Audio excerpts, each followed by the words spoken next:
Hey, this is a meetup for Joseph McGuire, who is a guest teacher today to teach about face reading and help us understand, in the context of dating, how to look at a compatible face for who we are and learn some basic structures around what to look for and understand about the face. So thanks for joining us. And Joseph, I'll turn it to you so that you can tell me a little bit about your history and your book and all that you have to share. Okay, Amy, thank you. Excuse me. Thank you very much. I'm delighted to be here. Um, yes, I think I've been doing this for like 200 years at this point, feels like. Um, I was reading people as a child who just intuitively knew stuff, but then many years later found myself studying, initially trained as a shiatsu practitioner in London, and I was introduced to the ancient Chinese art of facial reading, Shong, and reading body language.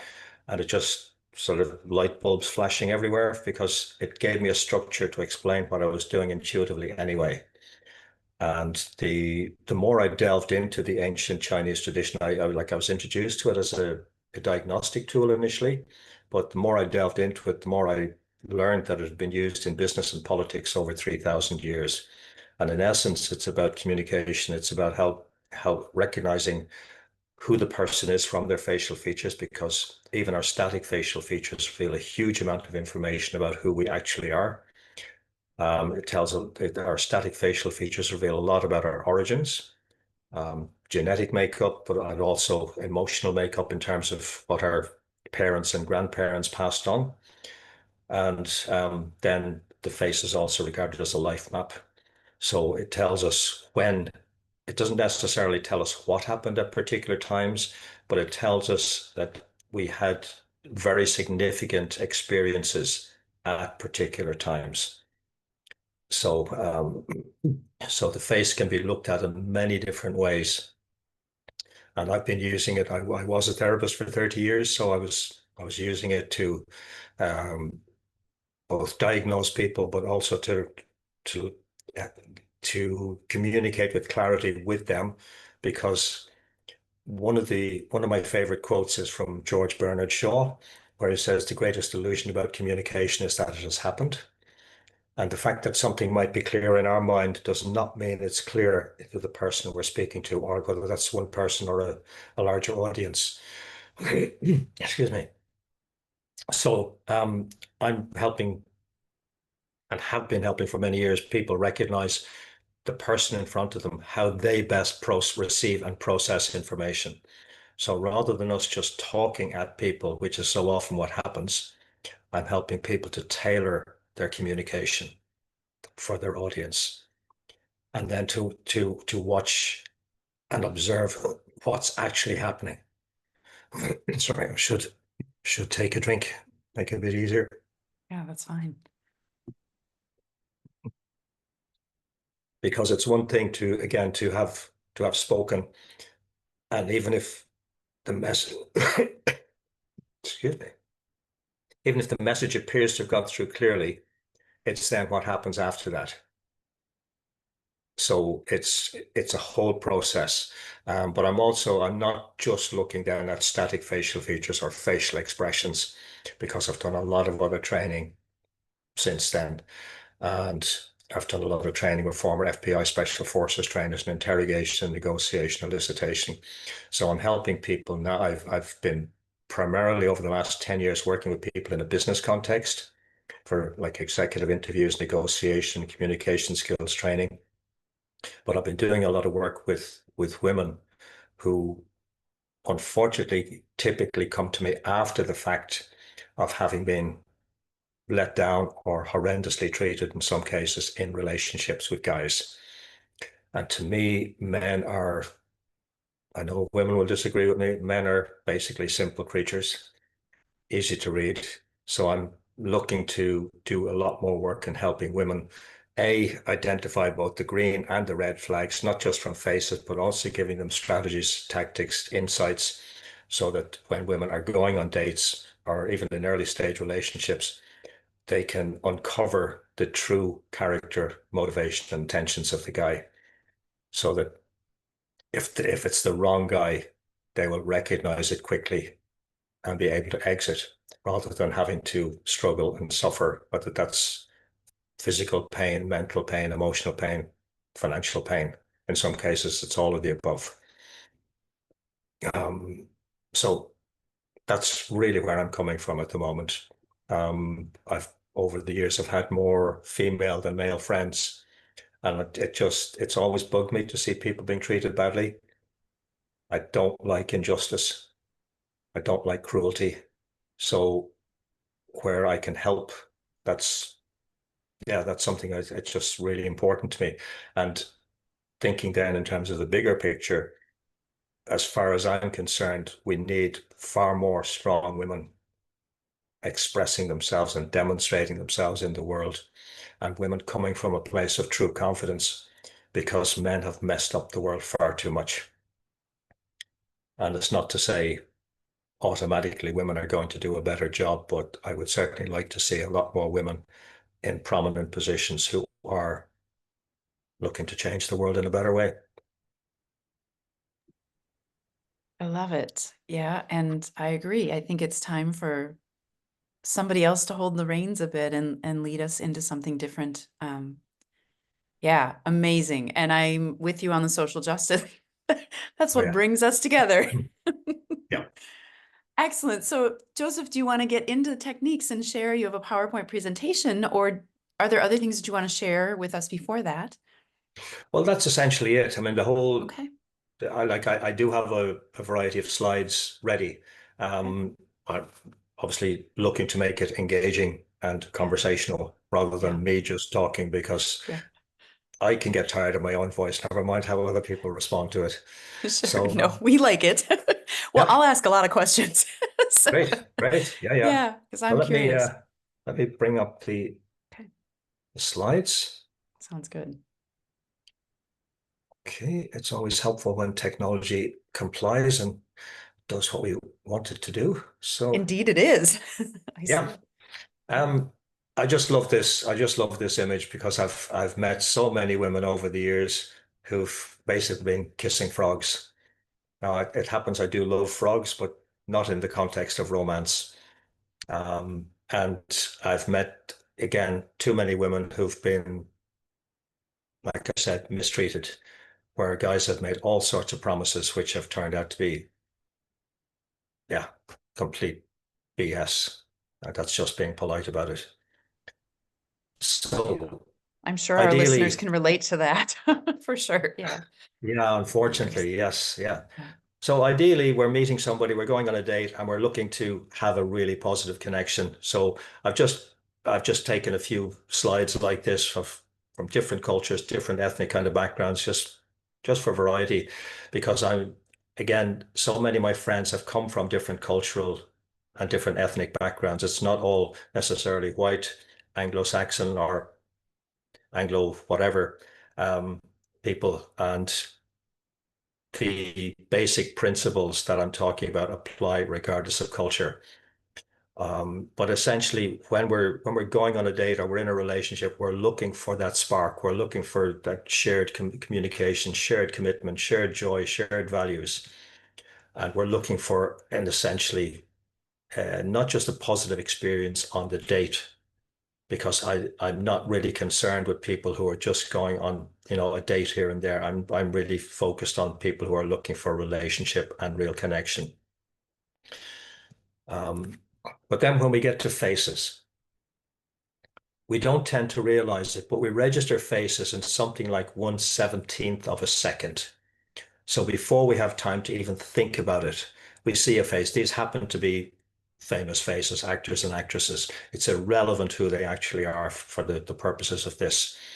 But I know when people see this, they tend to get into identifying, oh, this, I know this face, I know that. But for this purposes of this, it's absolutely irrelevant who they are. But we see a face and we tell ourselves a story. Before we've had time to think about it, we tell ourselves a story about who that person is, their background. We create a history for them. And we like them or we dislike them or we've no feelings whatever about them. But it may have absolutely nothing to do with who the person actually is. we're coming from where we're coming from, rather than actually seeing them as they actually are. And that's one of the challenges I've probably had to learn to overcome, is to get bias out of the picture entirely, or at least as far as humanly possible. So that when I'm meeting people, whether it's in a personal or professional context, it's meeting them, not meeting them through my lens of whether it's positive or negative bias and expectation or assumption. One of the things that very often happens in relationship, and it actually happens in business as well, happens in life, is we meet somebody and there's some particular quality about them that we especially like. And we're so dazzled by that we then attribute their other qualities to that. We equate their other qualities with that. It's called the halo effect, or halo bias. And it's very, very prevalent. So when somebody presents as charming, we can be so easily convinced and influenced, and impressed by that we can automatically shut down our faculties and see them through that glowing lens, which doesn't necessarily serve and does not necessarily reflect who they actually are, anything like the totality of the person. And one other one I come across, sorry, there's another slide I'll come to shortly. On a date, I could easily do these slides in any order. I have this in my mind that works as a kaleidoscope, and I see the interconnections between all these things, but that's just the way my mind particularly works. Sometimes it's not exactly the logical sequence other people might see. But anyway, just going back to this idea of a date. This is something we see commonly.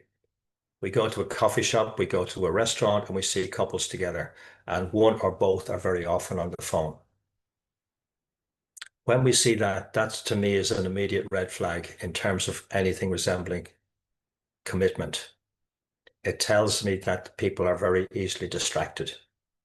Now there may be an urgency to it. They may be sharing something in the moment, but if a phone is a feature through a date on anything like a regular basis, it's telling me that this person is easily distracted, and that the emotional maturity required for a long-term commitment is not there. And yet it's amazing how often we see it. It's a simple thing. It's a small little device, but it's so distracting. And it's, for me, if I'm having a meeting with somebody, ideally my phone will stay in my pocket. Or if there's a reason, if I'm expecting a significant call, I will tell people. But if people are using the phone on a regular basis on a date, they're not for you long term, or they're not for a long term period, because they don't have that quality of presence and commitment. And this is the other slide. I've heard this so often, that women spot the negative qualities early on, but they're convinced they can change him. Oh, but he loves me really, but he buys me nice things, but he makes me laugh, but he's brought me to such wonderful places. And I've met so many women who are smart, in some cases very, very successful, and this has been their experience. And it's something that bugs me. It really bugs me, because I don't like mistreatment. I don't like injustice. I don't like people being treated badly. But also, I'm seeing women who are essentially really nice, genuine people, looking for love, willing to give love, looking for a real commitment. And yet, in some cases, they're experiencing from multiple occasions really poor treatment. Now, there can be all sorts of reasons for that. And there's the whole dimension of what's in the woman's background or what brought her into that place. And that's an area I do work with women as well. It's not just a case of recognizing the guy, because it is about helping the woman connect with her strength so that she's tuned in. And that's an essential part of what I'm about. But I just seeing this one, and this image conveys the message so powerfully. This is an essential part of the I guess the coaching I do with women. This is based on work from the HeartMath Institute, and they have proven, measured that we have three brains. We have the brain in the heart, we have the brain in the gut, and we have the brain in the head. But most of us are operating from this one, the one in the head, whether however well or otherwise. And we are so often convinced by what's going on up here when our gut might be screaming at us that this is the wrong guy, this is the wrong person. And we tend so often, and I've heard this so often from women, oh, I knew, but I convinced myself I was wrong. And the HeartMath Institute have measured not only that we have three brains, but that the brain in the gut and the brain in the heart actually send up more messages to the one in the head than vice versa. So paying attention to what our heart and our gut are telling us is essential for clear judgment and clear perception. And when we're meeting in person, they've also measured that the heart sends out a vibration for a distance of approximately 10 feet or somewhere near 10 feet or 3 meters. So before we speak, our heart is communicating. And if we're feeling, and I emphasize the word feeling, if we're feeling a negative vibration or an uncertain vibration, whether it's in the heart or the gut or somewhere in the body, pay attention, pay close attention. And if it's a negative feeling, and I'll be elaborating on this a little bit later, if it's a negative feeling, make sure not to reveal anything significant about oneself, particularly on an emotional level. If you have to stay there, if you have to stay with the person, make sure to ask them questions rather than reveal anything of yourself. So you put the focus on them, and then when it's okay to leave, you leave. Now, I decided to pick a few images of people who are guys who are regarded as, in some cases, heartthrobs, or many women are drawn to. It may not be your own particular choice or your own particular preference, but I've chosen 5 images altogether, and I'll be talking about one of the people in particular in more detail in a little while.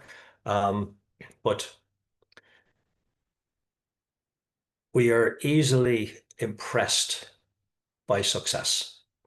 We see people on the big screen, we see people in magazines, etc. And particularly today, we can attribute various qualities to them, various positive qualities particularly. And when they're when they're particularly popular, again, we can put them on a pedestal, probably the best way I can describe it. And again, we can attribute much more in the way of positive than negative qualities to them, regardless of whether that's who the person actually is. And when we're talking about actors, we can so easily forget that they are performing. They are performing roles which may not be reflective of who they actually are, but we can so easily associate them with the role. And if the character they're playing is a character we like, we can attribute the personality traits, etc., of the character to the actor. So again, it's the message for it, the message from that really for me is to look beneath the surface, however somebody presents. And I'm just going to touch on a few particular characteristics from the different slides before I go into one of the personalities in detail. And to emphasize, I'm just using these people as illustrations. I'm not looking at their individual characters in great depth. So looking here at the image of Idris Elba, we notice he has very thick upper eyelid folds. So when you see that on somebody, it tells you that this is somebody with a very strong ego, a very sizable ego. And it's not to say ego is bad. It's not a judgment. It's an observation. But when we see that, it tells us that this is somebody with a strong ego. This is somebody who likes to be flattered. And it tells us that they like to be flattered. They like to be noticed. They like attention. So it may well be on a date that they are particularly well dressed, particularly well groomed, and part of that is because they want to draw attention to themselves. Now, that in itself is not wrong, but it's when it's an abiding pattern and recurring pattern. So it's something to pay attention to. If we're meeting somebody on a regular basis for dating, watch whether they're deliberately drawing attention to themselves.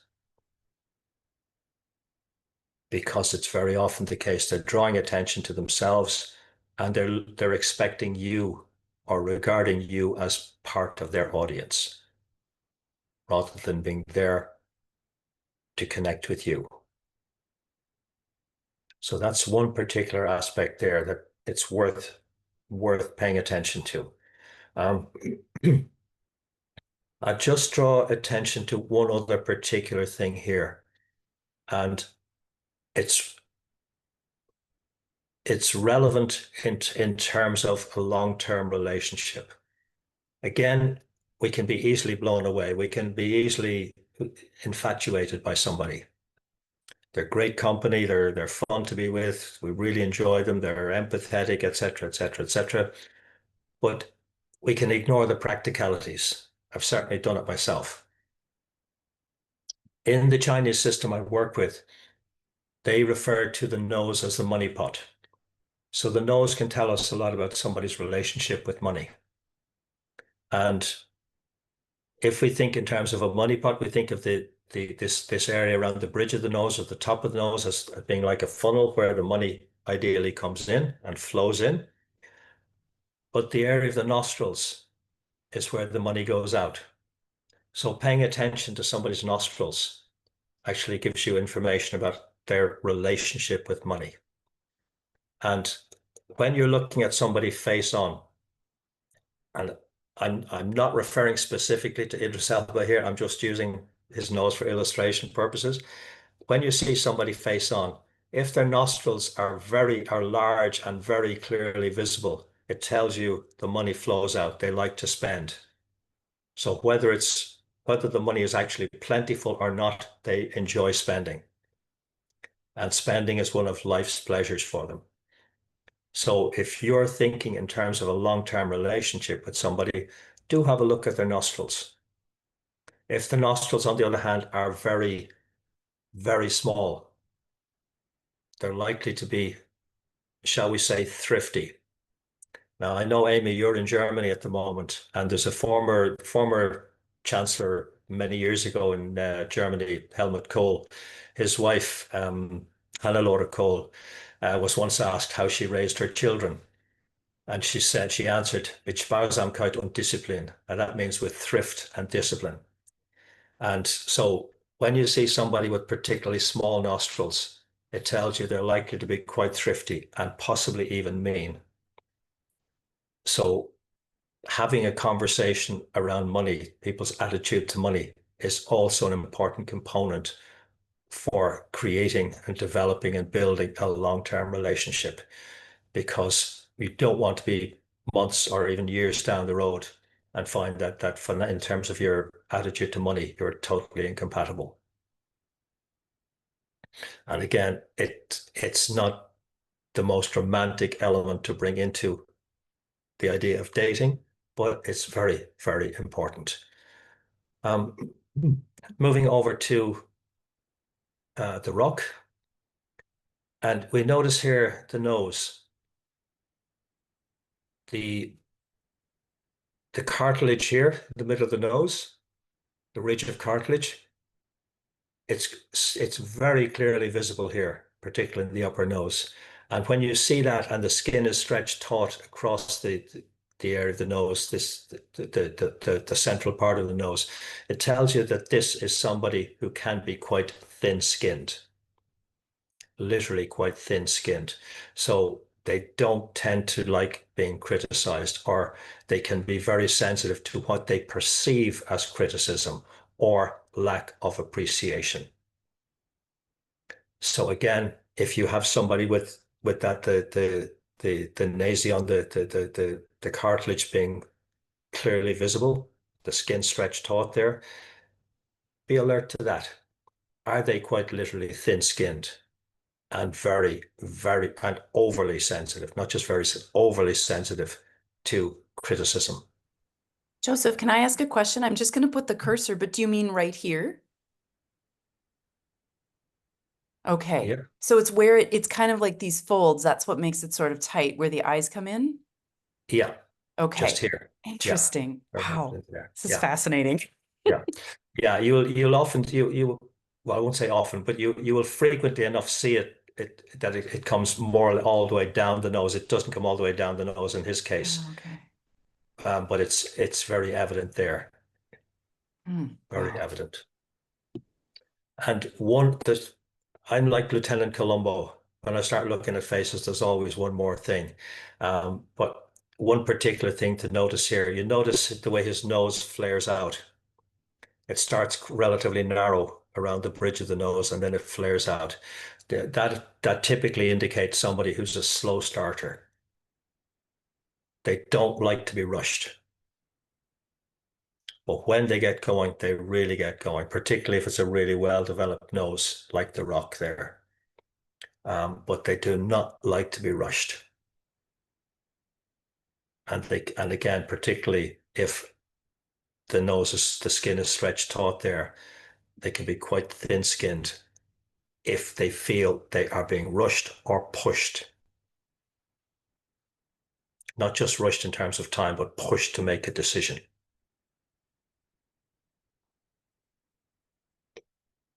And one other particular thing, you notice the chin here, it's very well developed. It juts forward slightly. So this is somebody who's very determined, and one could also say likely to be quite stubborn. And there's a difference. There's a thin line between being determined and being stubborn. Determined can be very positive. Stubborn can mean they just dig their heels in and hold to their perspective regardless. So again, be alert to that. Is this somebody who's willing and open to look at other perspectives and willing to change their mind? Or are they just set in their opinion? This is what I'm doing. This is how I see it. This is the way it is. End of story.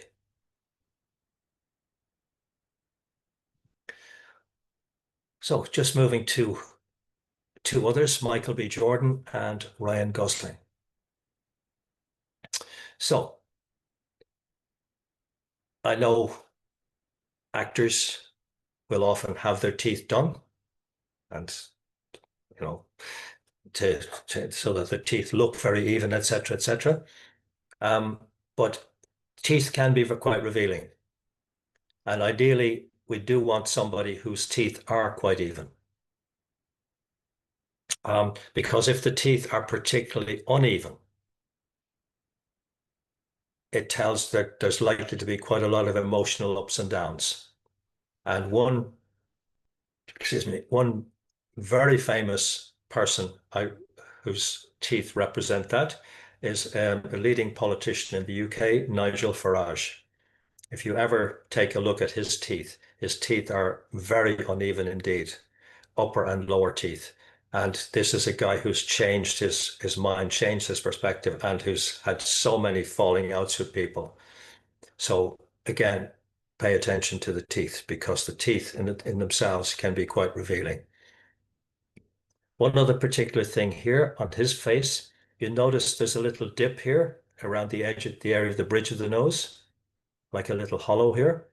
When you see that on somebody's face, it tells you that time is important to them.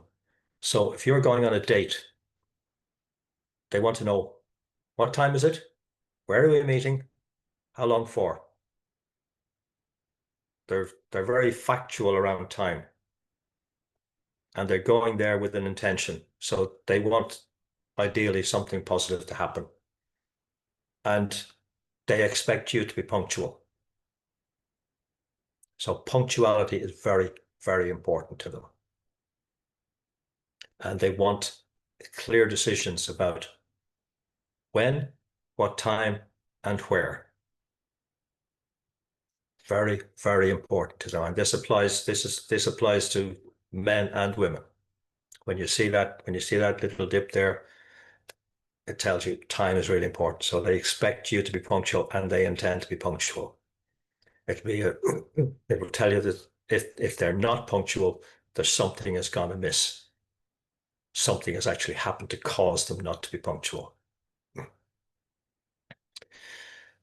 Now, moving over, we have Ryan Gosling.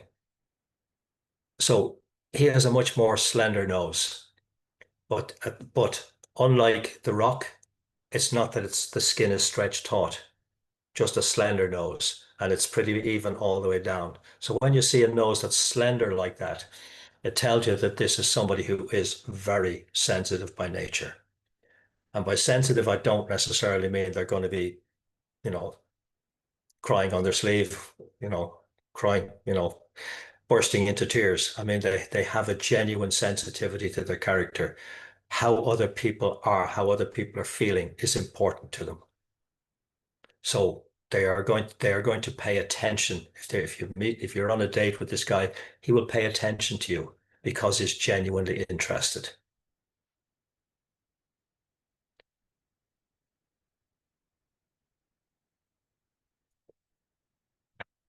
Having said that, this is not a contradiction, even if it may sound like it. We notice his eyebrow, particularly his right eyebrow, sits down close over the eye. Now, as I'll go into it in more detail shortly with the next set of images, the the right side of the person's face reveals their public persona. Their left side reveals their private persona. And in this case, we see the eyebrow sitting very close down over the right eye. So in public, it tells you, number one, that the mind can work very, very quickly. So they are not necessarily hearing everything that's being said. So you're talking to them about something that's important to you, but their mind has heard what you said at the beginning. It's triggered a memory, it's triggered a thought, and they're off with that thought rather than necessarily hearing the rest of the conversation. But it can also mean when the eyebrow is sitting close down over the eye like that, it can also mean they can be quite intense. So the sensitivity can be very positive or it can be overbearing because they can want to go in deep, even on the first date. They want to know your innermost secrets. They want to know what really moves you, and they want to share the really deep stuff. And there may not be the necessary space just to relax together.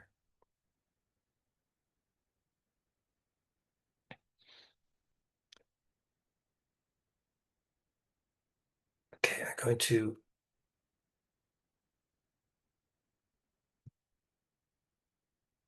go on to another Another, I suppose, icon, for want of a better term, again, has been regarded as one of the heartthrobs of cinema for many, many years for many people. So I'm going to look at his face in more detail. And again, I'm just using him for illustrative purposes. This is not a verdict on Brad Pitt. Um, so I mentioned the right and left sides there a moment ago. So the right eye represents the public persona, the left eye represents the private persona. And we notice his left eye is very, very much smaller than his right.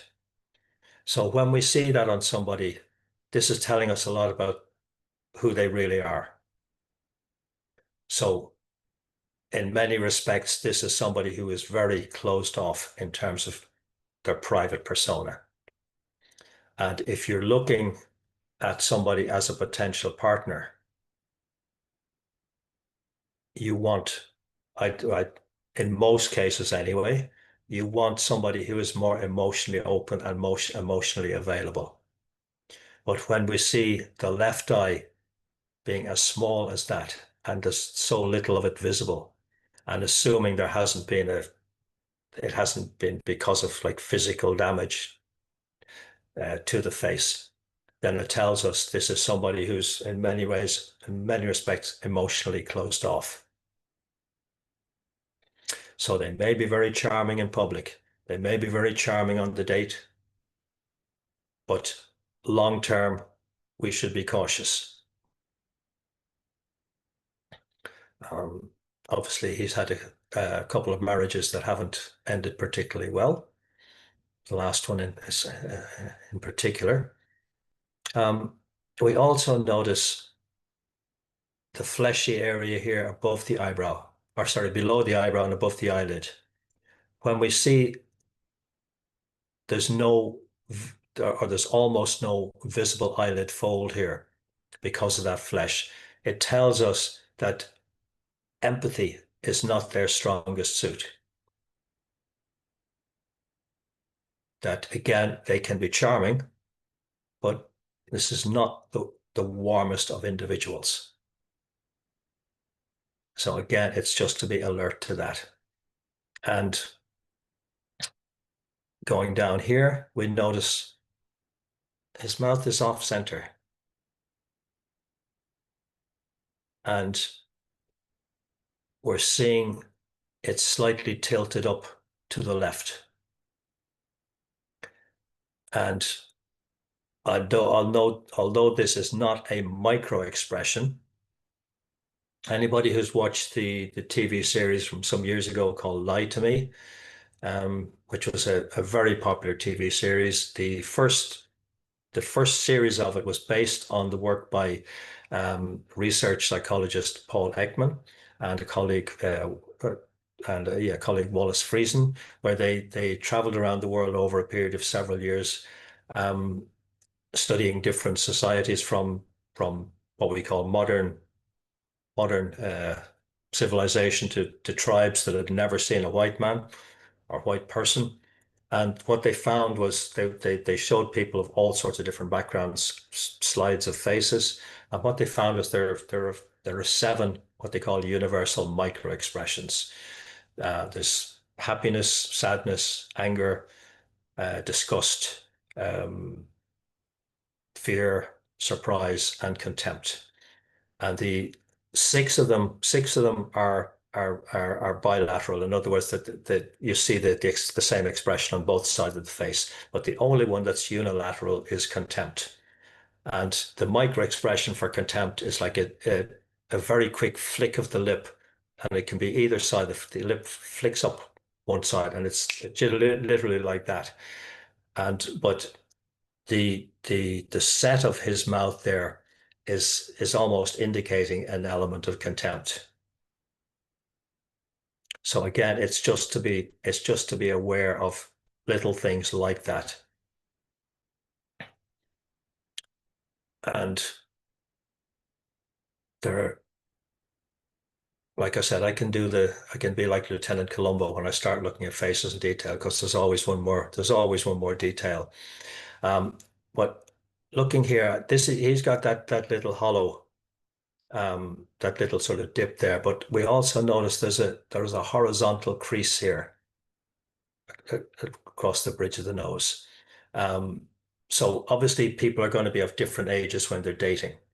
But when we see a, a distinct line across the bridge of the nose there, it refers to approximately the age 42.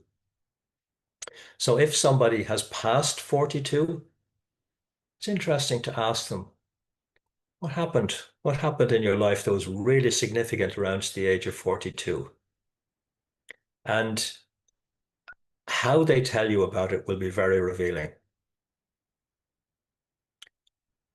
I've had people tell me, "Oh, that was when I was divorced." Some people had major illness. Some people had major accidents in life. Some people their business collapsed. And it may not be exactly 42, but it's within a year or so of age 42. But and the deeper the line, the more significant the event. So how expressive they are when they tell you about it will be very significant because it'll be something, if it's a really deep line, it'll be something that has had a major impact on their life, has like stopped them in their tracks and they've really had to review their life.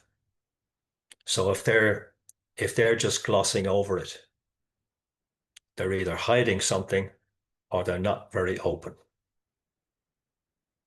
So again, it's just to be alert to that.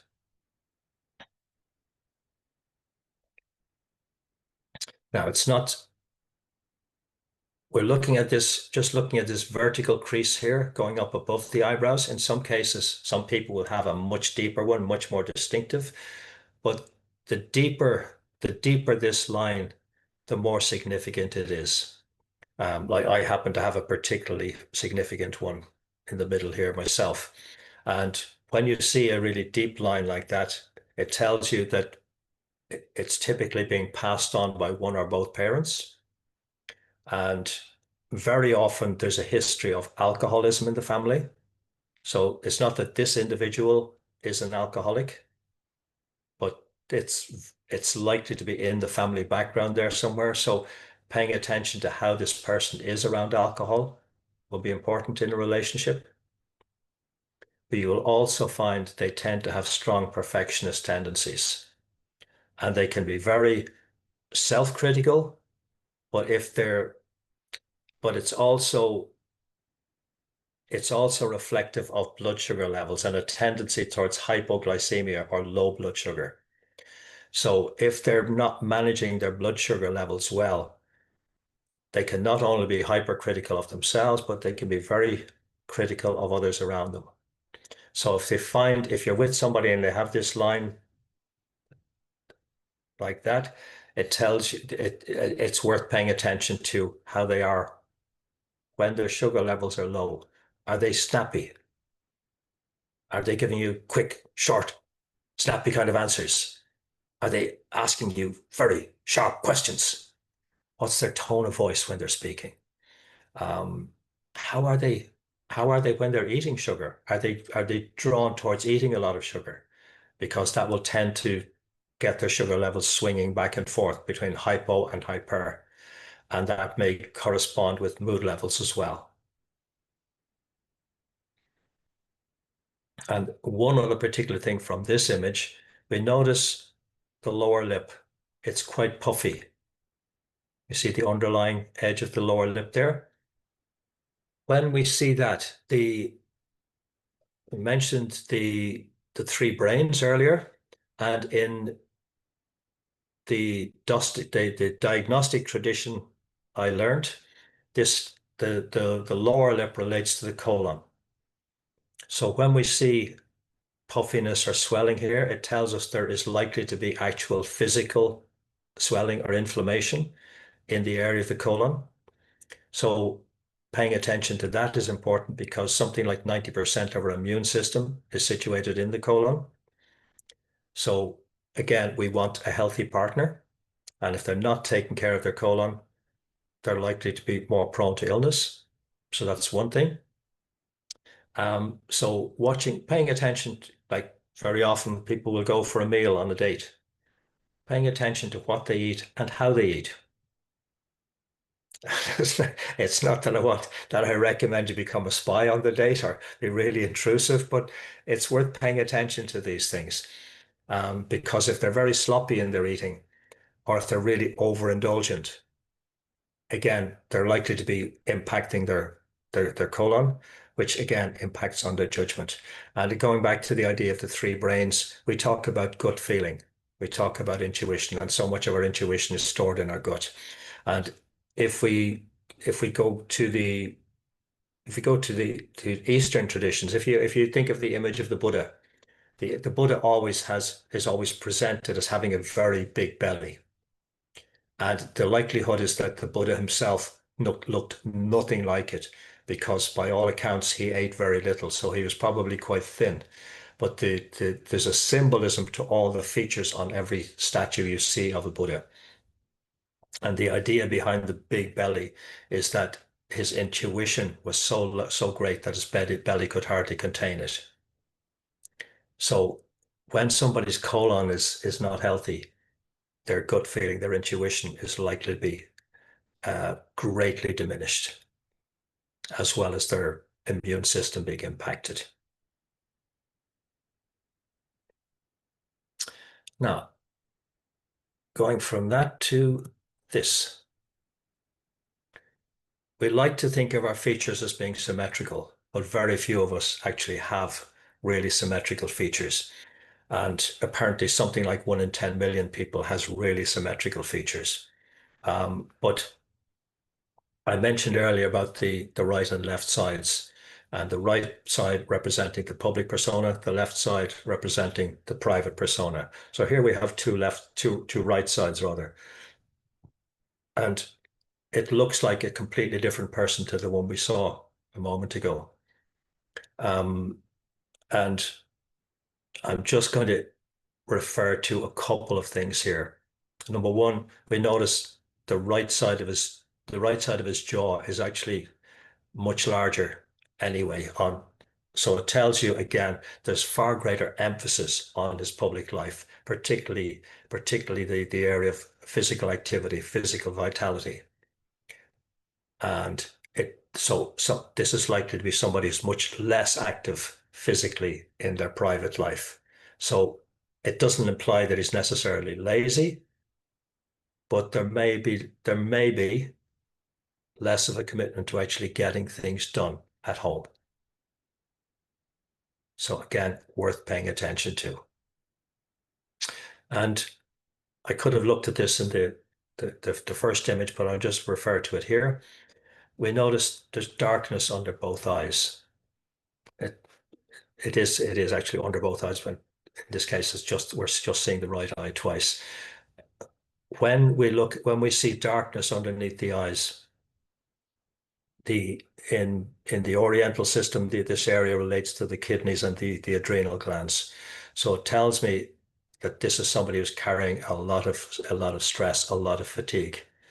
So if you're dating somebody and there's considerable darkness underneath the eyes, pay attention, because there's likely to be a lack of overall vitality, a lack of sustainable vitality there.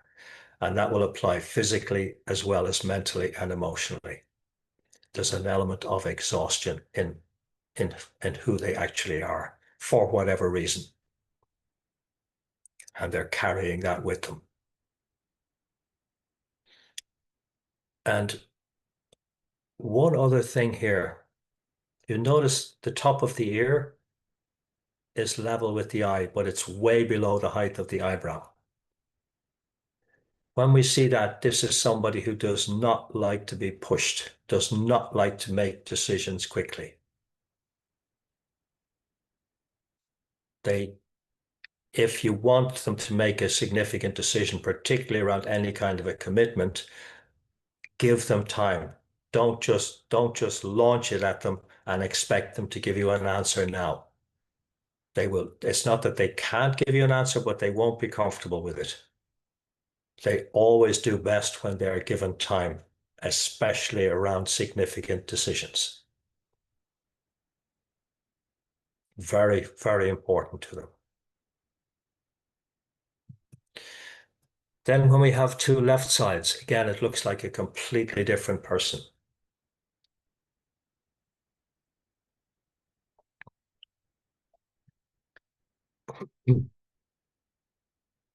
And a couple of things here, and I could have used the original image for it, but we notice the hairline actually encroaches on the forehead area to quite a degree here.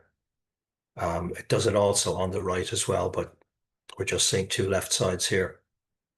It tells you that despite what I said earlier, and again, it may sound like a contradiction, that overall they do have quite a strongly embedded work ethic when you see the hairline encroaching here.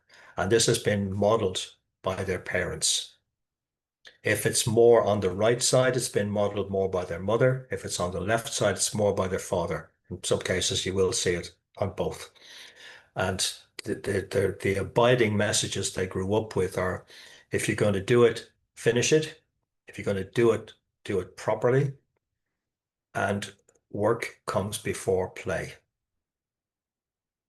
Now, my ex-wife had that hairline, and she used to get quite irritated if I sat down on a Sunday to read the paper. And it wasn't so much that I was reading the papers that she couldn't allow herself to do it, to take time out to do it. So when you see that with the hairline coming in there like that, it tells you that there's an element about them that finds it difficult to actually relax. So they won't be, it doesn't come easily to them to encourage you to relax. They'll expect you to take things seriously as they perceive it. So they often have a very, in many ways, a very fixed idea of what is enjoyment and what isn't. So if you're into being very, very casual and just hanging out, it may not go down well with them, even though it's completely natural to you. And that's where you really are genuinely relaxed. So there may be an element of incompatibility there. It's not a judgment. It's to be conscious of differences.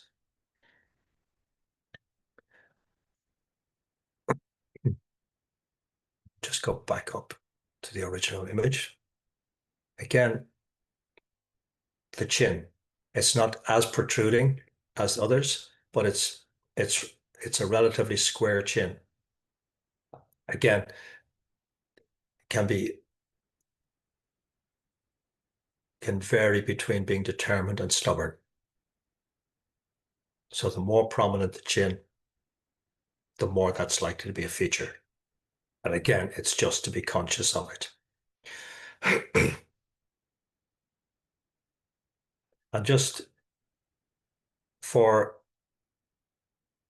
women who do like to enjoy the physical side of a relationship, this little channel here is known as the philtrum. If it's clearly developed and deep like this, it tells you that this is somebody who does have considerable sexual vitality, the capacity to procreate. And that applies to women as well. Whereas if the philtrum is simply diminished or disappeared, it tells you that dimension of life is much less, is greatly diminished.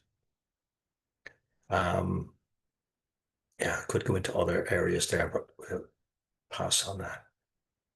So I'm just going to touch on a few other things and then finish with the slides. I've been very heavily influenced by this over the years. I'm known as a facial profiler and body language expert and for observation, but I pay a lot more attention now to listening. And as you can see, the Chinese character for listening includes, logically enough, the ears, but it also includes the eyes, includes the heart, which we mentioned earlier. King here means mind, and one or single means all of those faculties working together. So when we're speaking to somebody, when we're having a conversation with somebody and we're listening, we're not just listening to the words. And again, I've come across it, unfortunately, far too often with women who are dating and in relationship, that the guy was charming. He was a really smooth talker. He was really eloquent. And how he spoke was so charming. But it's what's the feeling you get when they speak? What's the feeling behind the words? Are you observing when you're listening? And an exercise I recommend for everybody anyway is to watch politicians being interviewed, and particularly if they appear to be quite expressive and quite emotional.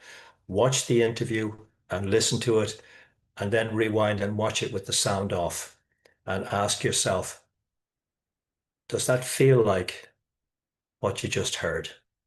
Does it feel congruent with what you just heard? And very often it won't be.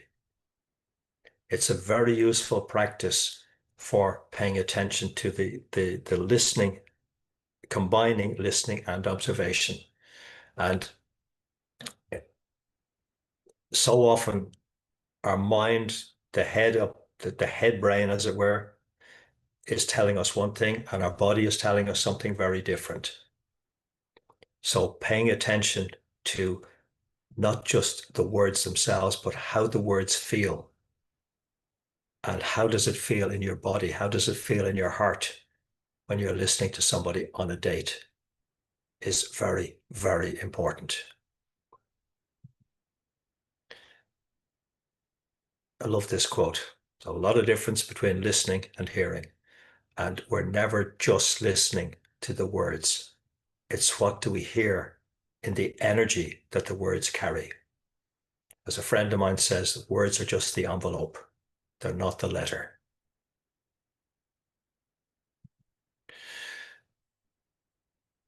This for me is the most significant thing I can talk about in terms of reading faces. A few years ago, we were all going around with masks on, but for me, that made little difference in terms of reading faces because once I can see the eyes, that's the most important thing. And when we look at eyes, there are three basic possibilities. We make eye contact with somebody, three basic possibilities. And it's the shape and size of the eyes can tell us so much, but really the most important thing is what's the feeling we get from the eyes. And the feeling is either warm, neutral, or cold.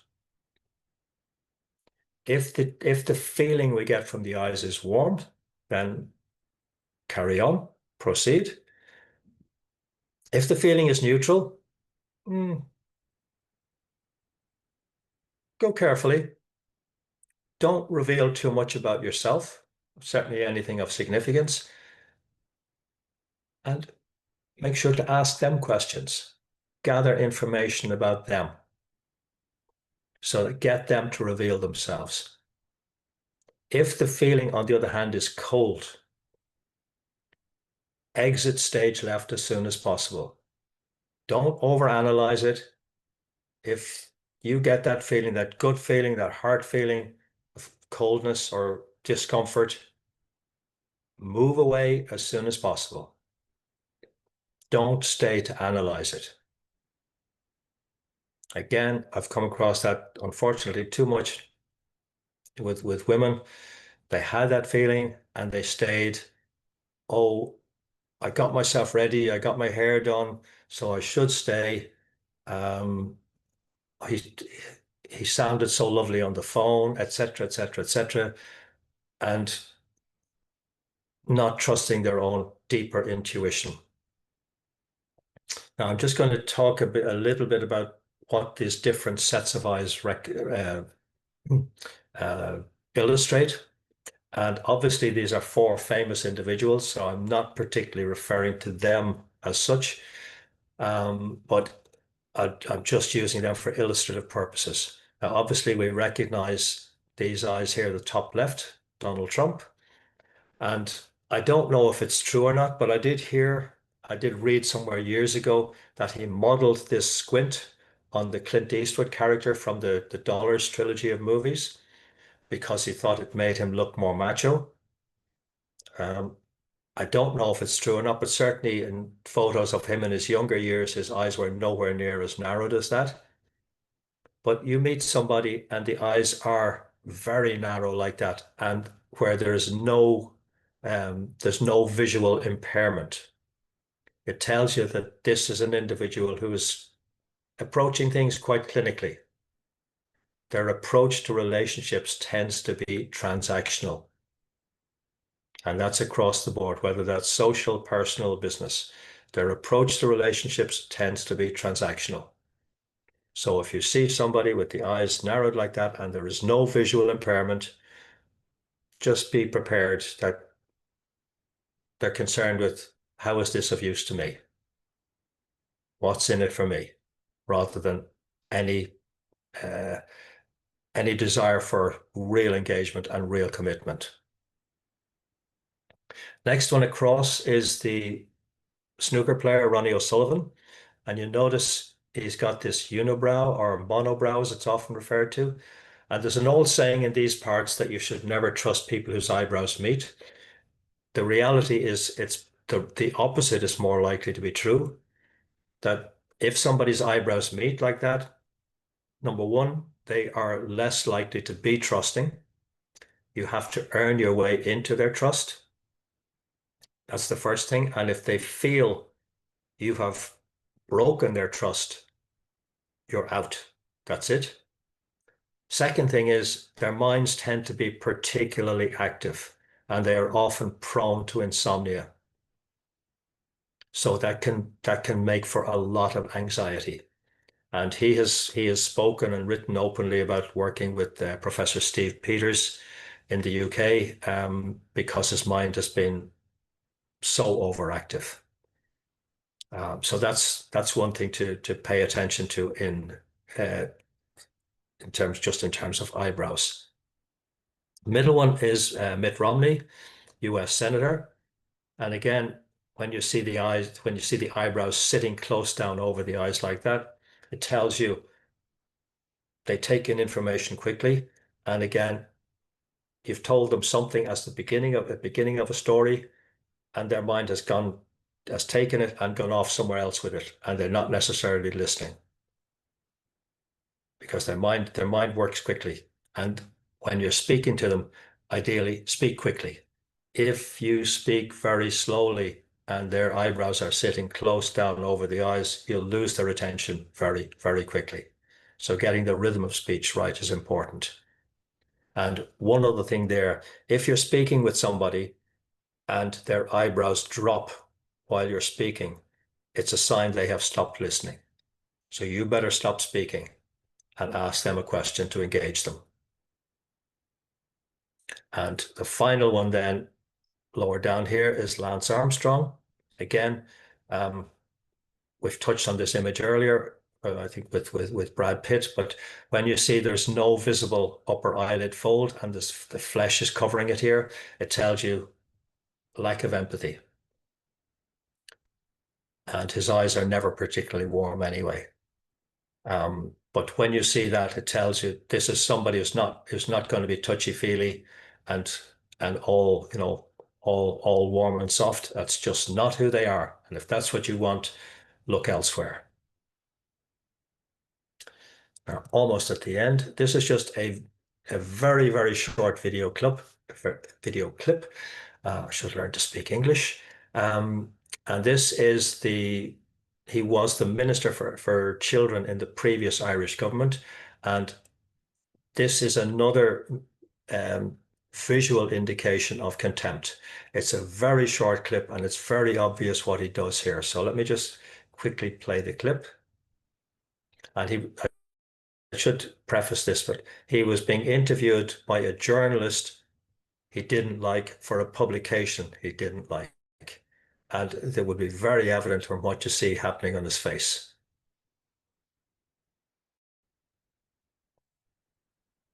Ah, some reason it's not playing. Minister, in May of 2021, your department published a piece of research by NUIG, and this You research saw that? admitted that the long You saw what he did?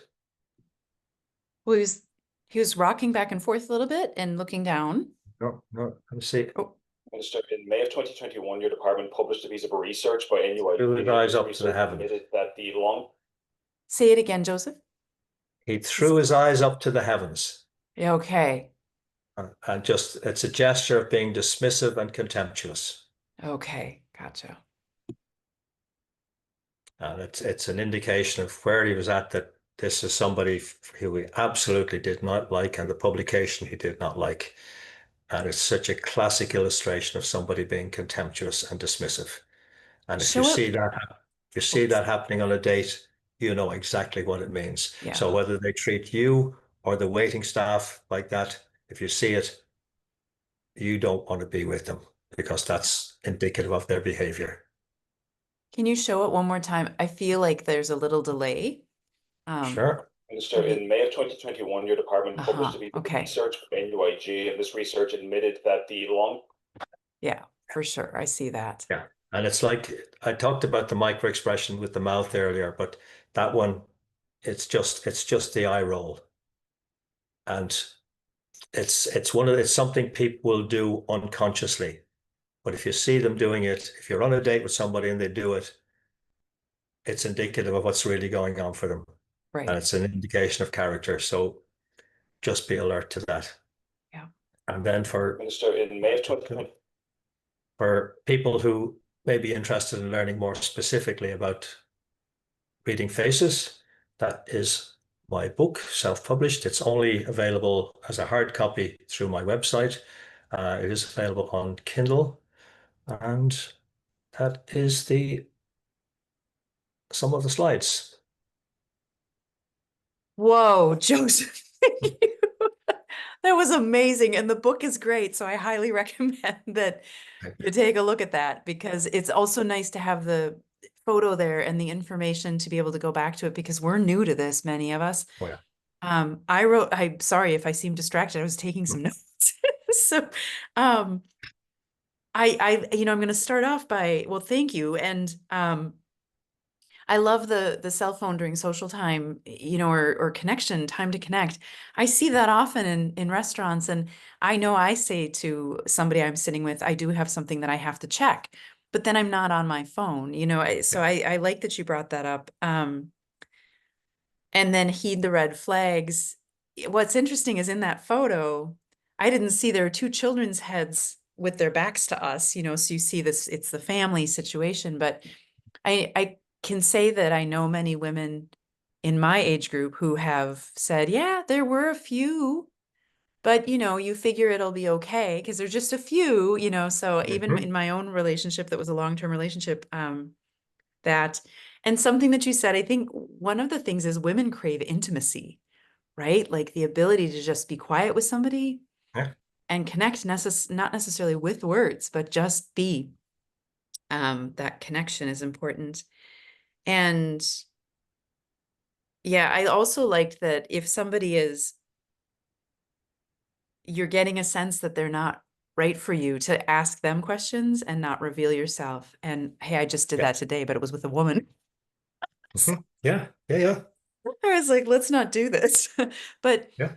I think that that's a great strategy in many cases where when we don't want to reveal ourselves, to just ask questions and, move into away from it, focusing on us. And, one question that I thought of is, Joseph, when you're working, do you ask for several photos of somebody so that you can see, like Brad Pitt, maybe he was kind of squinting. I don't know if that's his resting face, but how do you know that? And what do you ask for from people to get a sense of like 5 different photos or, Yeah. I will often ask for a series of photos through the years.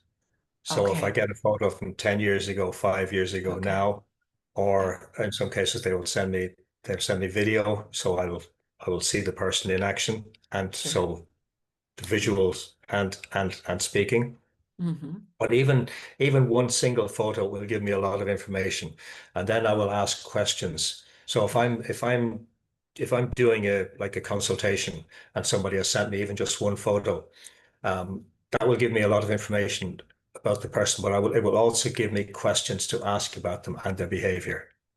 Okay. So it's never just looking at the face and relying exclusively on that. And if I'm working with a client, and she's dating somebody or an early stage relationship with somebody, I will give her questions to ask. She will send me a photo beforehand or send me a photo in the middle of a period of dating, and I will give her specific questions to ask to uncover the guy's real character, Interesting.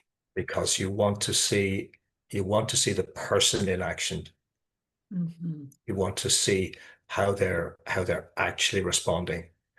And very often, if you ask them the right question, you'll get us if it's the wrong person, like Hmm. if it's, shall we say, a red flag person, Right. um, you you ask them a question and they'll look to avoid it, or they'll look to sort of circumvent it, Hmm.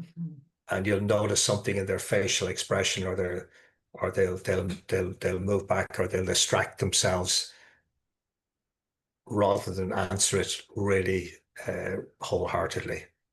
Right. Mm. But I will look to tailor the question to the person. Right. Yeah, to And make it specific. there can be an element of timing in the question as well.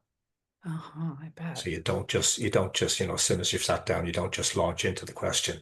Right. And unfortunately, some people have made that mistake too. Okay. You But they're have to, relaxed, so they're really oh yeah, operating off of who they are. They're like, yeah, oh, bloop. Yeah, wow. yeah, Nice. Okay. Yeah, I'm gonna just point out too, what you subtly see is incredible to me.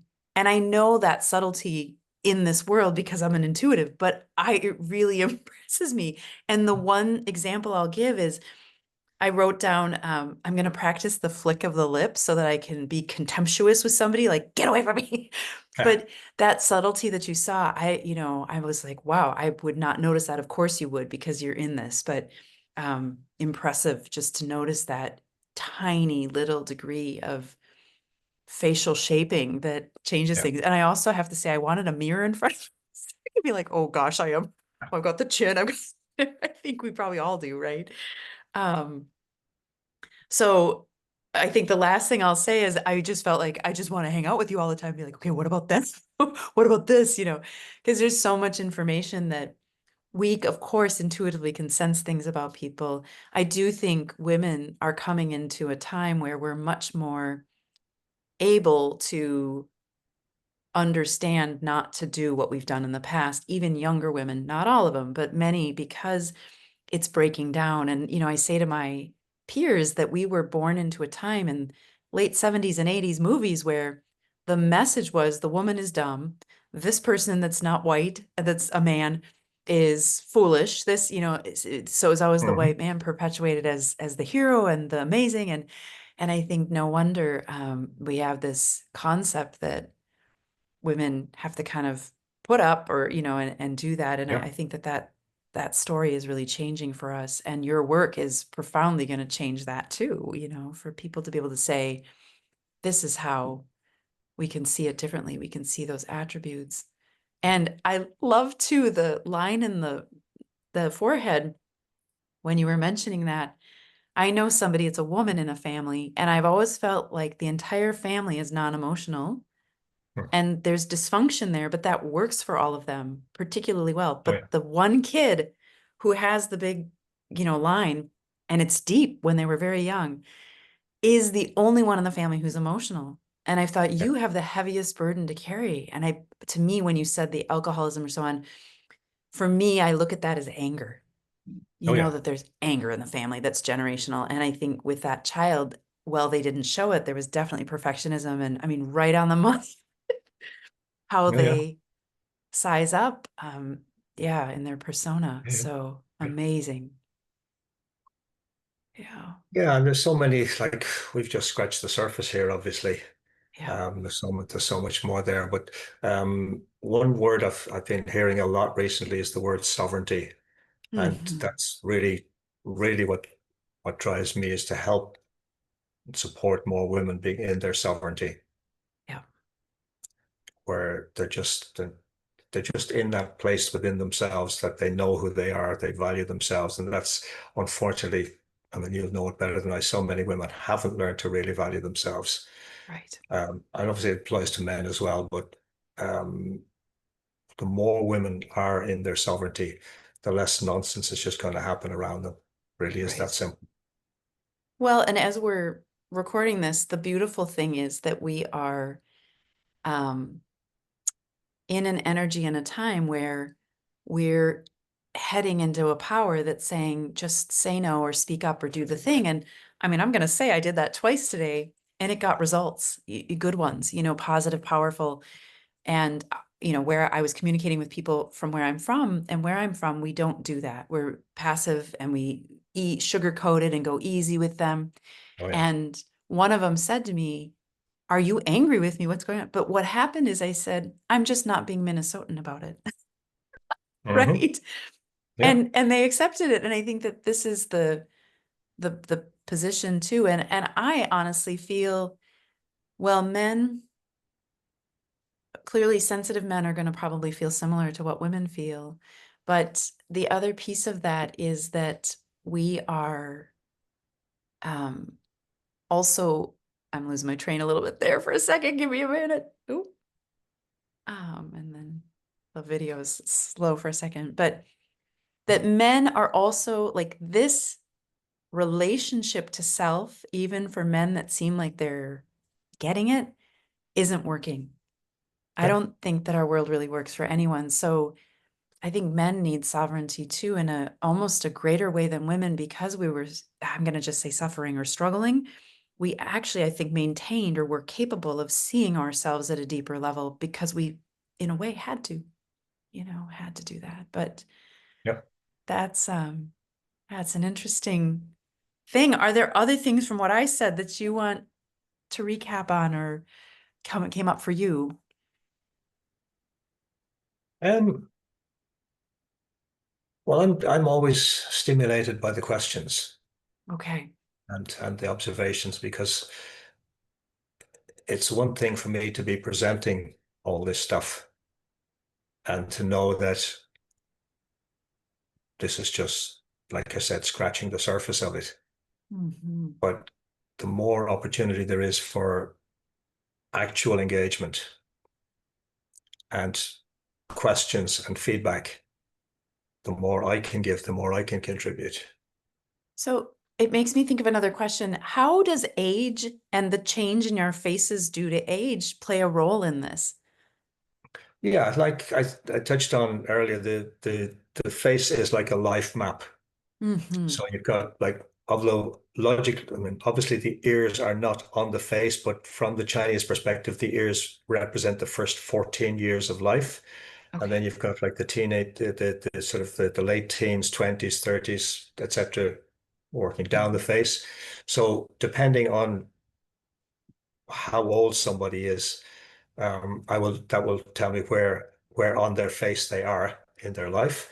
But Mhm. also then I would be looking for marks, lines, blemishes, indentations. I would be looking for discoloration. Mhm. All of those things will tell me about significant happenings in their life or significant health issues. Mhm. Um, so the the age the age factor is important. Absolutely. Okay. Absolutely. It'll vary from individual to individual as to how important it is or how significant a particular time in their life is or was. Mhm. Like I mentioned, the sort of age 42 or thereabouts. I've Yeah. just seen that so often. Interesting. That's like a like crossroads in somebody's life where it's time to really look at things, whether you like it Mm. or not, kind of thing. Okay. I wondered if the face was broken into groupings like that, and that was the middle, like 42 was right, you know, for the 40s were in there. Interesting. So that's a correlation you made, is 42, 43 is kind of in that space, or is that something you learned, or how did that come Oh no, about? it's something that's something I learned and then Okay. observed. Oh yeah, like the Okay. Chinese have it mapped out, Okay. like specific years, and like I said, the first 14 years are on the ears, and Hmm. then you just work it down in sections, and yeah. Interesting. Wow. And maybe you mentioned it, but how many years have you been, like, since you studied this? I know that you've been doing it since you were a child. It's been a kind of a sense to you, but when, yeah. Well, I started teaching it in 1985 when I Wow. moved from London to Hamburg. Okay. So I've been teaching it and training in it in one way or another since then. Okay. It's a good long time. Yeah. Yeah. It's always interesting when you run into something that's like, whoa, I knew this. You know, it's a beautiful Oh yeah. moment. Yeah. Yeah. Yeah. And it's nice to be able to ally that, if you like, that intuitive training, Hmm. because like I said, I've been doing it since child. And then so it would have been early 20s when I was formally introduced. So it's like I'd done an apprenticeship, Hmm. but then I got the structure and then I got an intense training in it because I was studying 3, 4 nights a week and some weekends. Wow. And then I was working for one of my teachers in his health food store. And so as soon as somebody would come into the store, he'd ask, okay, what's his condition? What's her condition? Oh, So it was just total immersion reading people. wow. That's interesting. They had you do that, you know, to read what's going on for the person physically for their health. Yeah. Oh yeah, yeah. Wow. Hmm. Yeah, the first person on whom I saw a really significant health condition was actually my father. Oh. And this was before I saw a heart condition before it was diagnosed. Hmm. And I was so gung ho with, oh, I've learned all this stuff. And I obviously I said so. I don't remember what exactly I said, but I mentioned it. And then his heart condition was diagnosed. And then for some time afterwards, when I would visit my parents and I'd see my mother, she would ask, okay, tell me what's wrong with me. So Wow. it's not a comfortable place to be. Right. But she knew you could see it. She trusted what you saw because she heard you say it. Yep. Yeah, but unfortunately, her thing was about the negatives, and Mm, I wasn't tuned in enough. I mean, I just wasn't. But when it comes down to it, I didn't have the emotional maturity to not say anything, sure. which would have been better. But Yeah. you don't get to rewind the clock. So So you're saying you shared what you could see. Yeah. Well, Joseph, it's what she asked you for. I mean, you know, yeah. yeah, yeah, but yeah, Yeah. better not to go near this stuff with family and close friends unless it's really pertinent and you're giving it in a very, very positive way to help them. Yeah, I mean, I think that that's a really important piece of this work is, you know, or any work that intuitive work or so on is, um, there is always a positive way. I read once for somebody who, if they didn't go ahead and do this thing that they were, you know, choosing to volunteer and so on after they had Yeah, retired, they would die. And so I just focused very much on, I encourage you to do that thing that you're interested in and move into that aspect of your life, and it will bring you yeah. fulfillment. And, you know, and years later, I talked to somebody that knew that person and said, they're fine. I thought, okay. But I have heard in somebody's voice illness, mentioned it to some people, and that person did pass 9 months later. You know, so Yeah. it's like we can hear it. I also worked with somebody once on their heart, and when I was doing it, they ran to the restroom and threw up, and they died a few years later from a Okay. heart attack. So these things, I'm just pointing that out for the listeners to realize, you know, like you don't have to be afraid of somebody like Joseph, where what can you Oh, see? But yeah. more, many people have the ability to sense and feel these things, and it's our journey of sovereignty to know for ourselves and heed, you know, how we eat and how we act. I know sometimes I'm like, how am I eating that way? I should be a little bit Yeah. being a renegade. But yeah, Joseph, this is fascinating. Yeah, and just one final thing from me. Like, and I'm glad you mentioned it there. Definitely, I would hope people wouldn't be fearful when, when they're meeting Yes. me, or because that's not where I'm coming from. Like, my intention is always for people to feel better within themselves for the experience of meeting me, that they gain some insight into themselves that helps them feel brighter, stronger, clearer, and they can bring that forward into their, into their life, whether it's their business life or their personal life. Mm-hmm. Well put. Yeah, very nice. Yeah, well, I encourage you with Joseph's link to grab, you know, a copy of the book and also reach out for a reading with, you know, if it's something you want somebody to be read so you understand them better in your life, or for compatibility, which is so important. All those Yeah. things where, you know, we don't necessarily know. And we're at such a pivotal time with human relationships that it's a beautiful moment to be seeking that, to understand. Yeah, and gain that power behind it. Yeah. Yeah. Well, thanks again for being here. I've enjoyed our time and I've learned a lot. I feel like, you know, it's making me curious to look at pictures and go and look at my face in the mirror. Always. I know when I read your book, I was doing that. I was walking over and taking a Mm-hmm. look. Yep. Because there's that curiosity too about what does my face signal, or, you know, our own, right? How does Oh, that yeah. work? Yeah. Yep. So thank you for your work and your long effort in learning this art form and sharing it with the world. Yeah, we appreciate it. Thank you. Pleasure to Yeah, be here. Yeah. excellent.